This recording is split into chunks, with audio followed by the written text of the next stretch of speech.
The Spines tab here lets us add different kinds of spine structure to our character rigs. The default, of course, is spine, but as you can see, there are many other possible parts that are represented by more or less the same rig structure. Functionally, all of these parts are the same and share the same different control choice methods. All that really differs in any meaningful sense are the names, which of course makes it more convenient since the parts will be set up with the appropriate name. We'll just stick with the default spine here and look at the other options. Vertebrae is the number of joints or links in the spine chain that you wish to create. It can be any number. Handle control points defines the number of handles that will be created to control the spine. Using handles is one of the control options that is available. For instance, maybe you are making a tail on a very long-tailed creature. Maybe you want to add 5 or 10 or 30 joints or vertebrae to it. You might not wish to animate so many items on FK, and you might just want perhaps a singular item that lets you control the entire spine from one controller. This would be the handle. You can add as many handles as you want, at least up to or equal the number of vertebrae that are in the spine, and these handle controls will divide across. So for instance, if you created a spine with 9 vertebrae and 3 handle controllers, then the first handle would operate the first 3 spine joints, second one would operate the next 3, and the third one would operate the last 3. One of the other control options available for spines is to use a spline controller, and the spline CP setting gives you the number of spline control points or control nulls that will be used to define the spline that the spine is fitted along. 3 is the minimum number here, as 2 would give you not a spline but a line, and 1 would give you no spline at all. Otherwise, you can have as many spline control points as you like. So we'll just leave that at the default of 3, and we will add a spine here to the main root. And we can see that there is our spine. We've got all 9 joints marked out, which we can position into our character mesh as we see fit.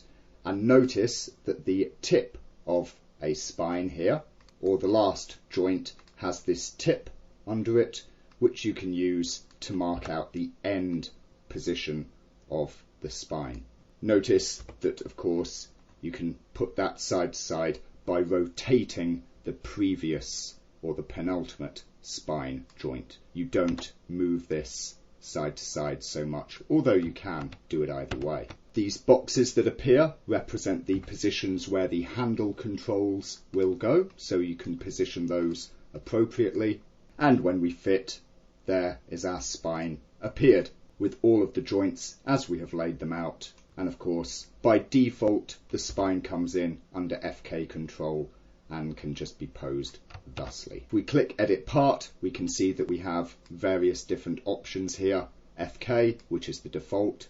There is an IK method, there is the handles, and there is the spline control method. One thing to notice about the tip marker for your spine here is that when the spine has a child, so let's say that the spine has a neck for a child, and let's just say it were a 2-bone neck and only had 1 handle.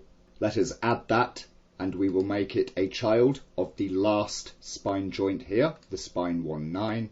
Notice that the tip marker for our initial spine there has gone away, and that the spine joint, the last spine bone, is now orienting to this part here. It's as if the root item for the neck, or whatever part we had placed as the immediate child of the spine, has become its tip, if you will.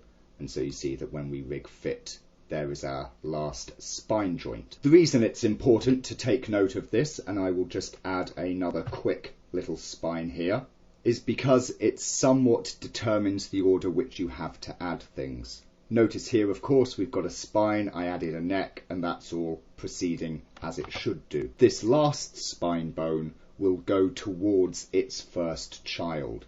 So if I were building, say, a standard character that has a spine, arms, neck, head, I would want to add the neck or the head first, because notice if I add a pair of arms here, and these arms may well be the child of the last spine joint, so the spine 2-3 in this case, then notice of course what has happened.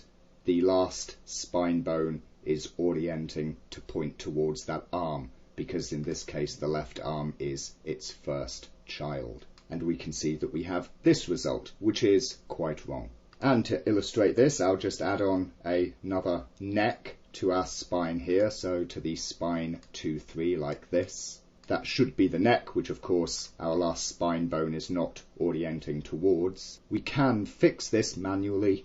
We just come into our scene editor here. We see that we have the left arm 1 root item, the right arm 1, and of course the neck there. We can just move the neck up in the list there, so it is now the first child. And you will see that when we switch in and out of Rig Fit a couple of times, the spine realigns itself to point to its first child.